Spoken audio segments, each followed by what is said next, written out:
Kathy, hey, congratulations on your new film, Meet, Greet, and Buy. Thank you, Gig. I love these touching family stories, especially this one. This brings me on, on so many levels, on the emotional levels. But we have to hear it from you first, Kathy, is where the original idea came from. This is a story by Jumbo Albano. Uh, when he pitched this, it sounded great because it all he said was this was about a dying uh, cancer patient who would just want to spend her days, uh, making herself happy and meeting Park Seo Joon. And I fell in love with the idea of how I can make light of things because this is a heavy subject matter. We're talking about mortality, the big C, and I can't go anywhere but pain and heaviness. And so that Park Seo-joon fandom idea is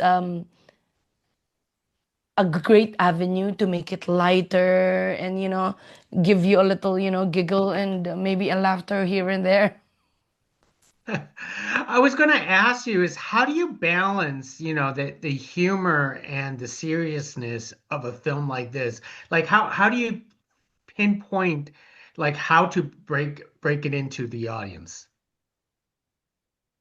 I can't fully answer that because I myself don't know how I did that, but maybe it's because inherently I am that kind of person who had I don't know, I just try not to dramatize the sensitive parts of my life. I would always try to find, something that would make it a little lighter. But then when it's time to cry, you'd see me like cry. When I cry, Gig, it's like you tell me, that's not a good take. That's not for the movies. I cry like, ah. So I when I don't cry, I try as much as I can to make, lighter of things, especially problems. So maybe it's like natural to me to, I really also don't know, but how to answer your question, but it was natural for me to have this want to always lighten things whenever it becomes painful. Speaking of crying, how do you get your actors into that really deep emotional space? I could feel it from them. In my past films, I would always find myself motivating them, like I try to get them in that zone or in that feeling. But for this movie, these actors made my life easier. Like I did not have to make them, I did not have to motivate them. So, every once in a while, but then for that wonderful scene, that big scene of where they poured out all their emotions, I hardly helped them. We I really made sure that we take that part when we were filming at the latter part. So they were already in their characters. They were already the characters. So when they came to the scene, I almost did nothing. I just had to capture their emotions, but they knew what to feel. They knew exactly what to do. They knew how to deliver them. We had some readings before that, but then again, it was all them, I believe. Yeah. So thank you, actors, for making my life easier. I'm especially impressed with Maricel in her role here, playing a dying person, but yet, being light with humor throughout this entire film and positive. Yes. In fact, when I was watching the film during the post production, I said, Maricel Suyani is so good, no? So I met with her like about around 5 days ago before I left for New Zealand. I told her, you can be an actress. You are so good. I said, because you see, I'm a fan of how do you call it? You know, the big. I'm not a fan of those the big acting pieces and all. I'm a fan of those who deliver without saying much.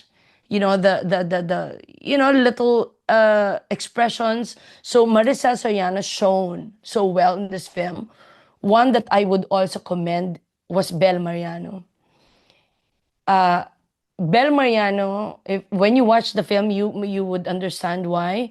But she hardly said, you know, big pieces, you know, big lines. But every time I get hers, those non-dialogue reactions were performed at best. So yeah, I'd like you guys to think to when you go watch it, uh, find Belle the way I found her, and I said, actually, I haven't told Belle yet that she was great in this film, along with all the others, of course. Everyone did fantastic. That is fantastic. And you know, I'm not Filipino, but I do enjoy how you display the Filipino family, the culture, and the food. Oh my gosh, so much food in this film. Yes, thank you. I'd like you to try them. I cook for you. I know the only thing that's close to me for Filipino food is just going to Jollibee's here in the United States. But it is wonderful how you actually portray the closeness of a a Filipino family and it's held up pretty well on film. Thank you, because that's one of the many things that I can be proud of about being a Filipino. It's how we love our family, especially the elderly and the sick. Uh, yeah, it's something that I want the world to know that this is how Filipinos love each other. Well said. Well, Kathy, let me leave with one last thought. Because as a Thai person, I love my Thai dramas, and for these type of films, with the sick or dying person, we always end on a sad note. So, how much a debate do you have on how to end a movie such as this? I am a director who doesn't want to end on a sad note. I don't like my moviegoers going out of the cinema with a heavy heart. I would always believe that I make movies to make them happy. I would I make films for them to make them love life more and want to love again. That's why I hardly end my movies with on a sad note. It always has to be happy. I would always want to give you hope. And that's what you actually did. Lots of hope and lots of living life is what we got from this movie. Kathy, thank you very much for speaking to us about Meet, Greet, and Buy. It is such a wonderful film. Oh, thank you, Gig, for all the support. I Thank love you. Thai food, by the way. We'll cook for each other. Thank Thank you. you.